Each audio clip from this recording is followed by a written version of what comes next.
Hello, my chicklets. Thank you for stopping by. Welcome to day 27 of our AU August series. This one is the Werewolf AU.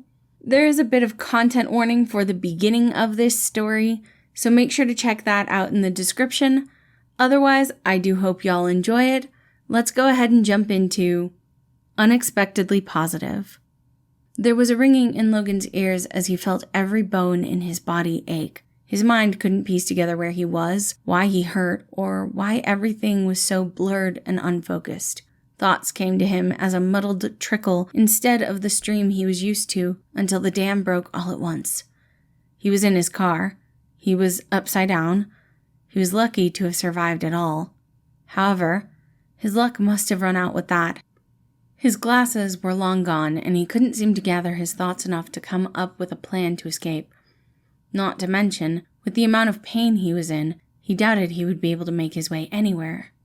He had been driving alone, in an area without cell reception, on the side of a cliff.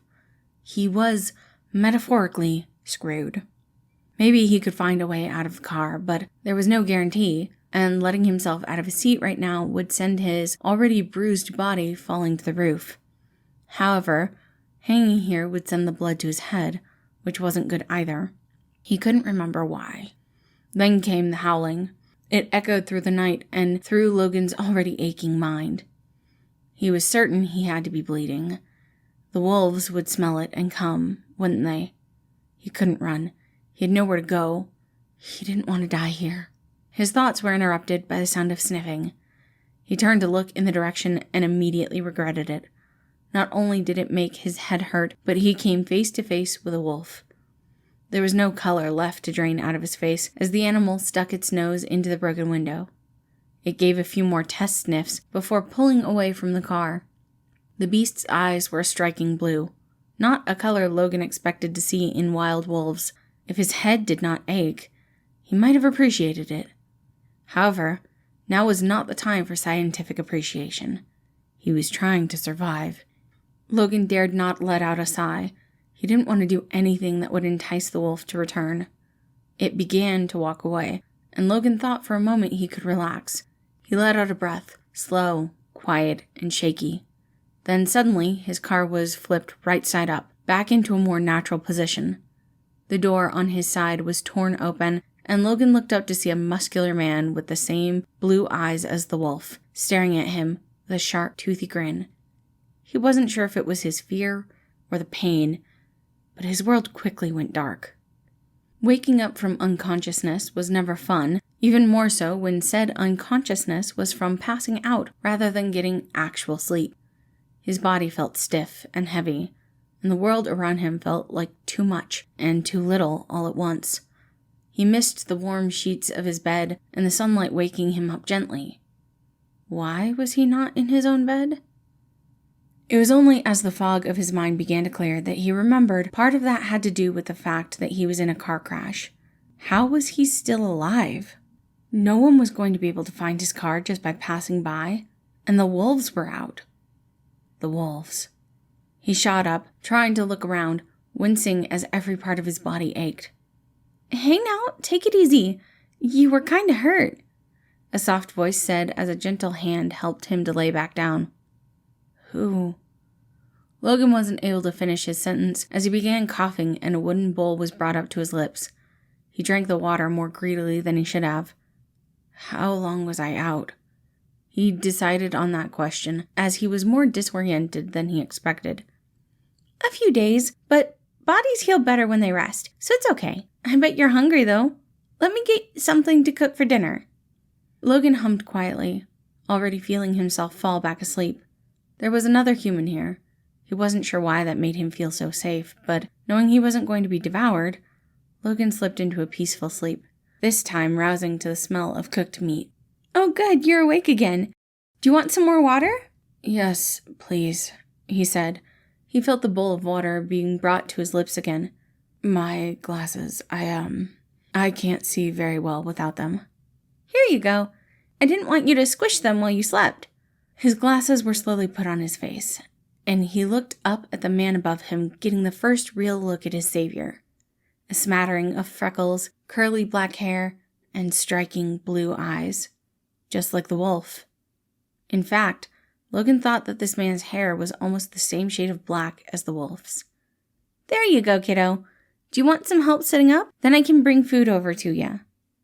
"Yes, thank you," he said as he was slowly lifted into a sitting position.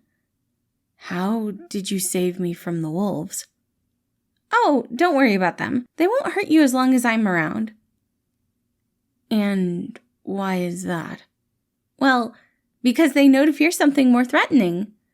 The words should have been threatening, but the way he said it was so sweet and bubbly. Logan wasn't sure he understood how he was supposed to take that statement. Maybe he was still too tired and sore from the crash. "Still, thank you. You saved my life." "Happy to help."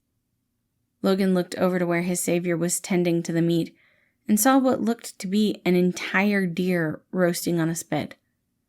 "That's a lot of meat." "Yeah, I found a nice one. I can dry out anything we don't eat," he said with a happy wiggle.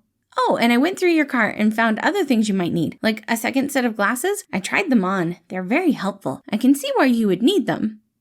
"Yes, again, Wait, was that a pun?" The man giggled and began carving off some meat to hand to Logan. Insufferable. Thankfully, the other man seemed to see Logan smile, so all he got was a smile in return. "By the way, may I have your name? Mine is Logan." "Oh, sure. You can call me Patton. I don't think you're Faye, but if you are, don't steal my name." "Faye are not real." Patton laughed. "You should be careful about saying things like that." He just nodded, going back to his food. It felt wonderful in his stomach. "Do you mind if I change? It's hard to eat like this." "Sure." How was the clothing he was wearing not comfortable to eat in? But Logan watched as Patton changed, not into different clothing, but into a different set of skin entirely. His body shifted, his spine elongated and shifted into a new species. His shoulders displaced themselves, separating further out and forming into strong legs instead. His face and jaw elongated until he looked nothing like the human before. Instead, Logan was looking at the wolf who had been sniffing at his car. Logan felt the blood drain from his face, though he knew that wasn't logical. "You." Patton, the wolf. Logan wasn't sure how to think about this. His mind was thrown. Either way, the beast in front of him sat, wagging his tail happily as he remained calm. Logan, however, could not remain calm. What had he just seen? Something that should be impossible, something that shouldn't have ever happened. His breath was a bit labored. What game was this man playing? Keeping him alive just to hunt him later, possibly? He felt the large wolf maw rest on his legs, and the wolf looked up at him with soft eyes. How was he not dead already? "Please don't kill me," Logan whispered quietly as he fought not to close his eyes, trying to keep an eye on the wolf, but Patton didn't do anything that seemed threatening. If anything, he seemed more docile than most house dogs. Even with his head resting on Logan's leg, it wasn't heavy. It seemed like he was doing his best not to put extra stress on Logan's body. Logan hesitated, slowly petting Patton's head. It helped calm him, helped him feel more in control of the situation. That seemed to appease the wolf, and he slowly pulled away, walking over to his own food. How was Logan meant to wrap his head around this? Were werewolves real? No, he had to just be hallucinating from the pain. He looked down at his food, then over at Patton. He seemed real enough. But how could he be sure? Logan took in a deep and shaky breath. Okay, werewolves were real, and he had met a nice one. For now, he needed to heal, but maybe soon he could focus on questions. He took a bite of his food and relaxed a bit. He was still terrified, but there was a bit of curiosity hiding in his mind too. Thank you all for listening. Again, this was day 27 of our AU August series, Unexpectedly Positive. I do hope y'all enjoyed it, and I hope you have a wonderful day.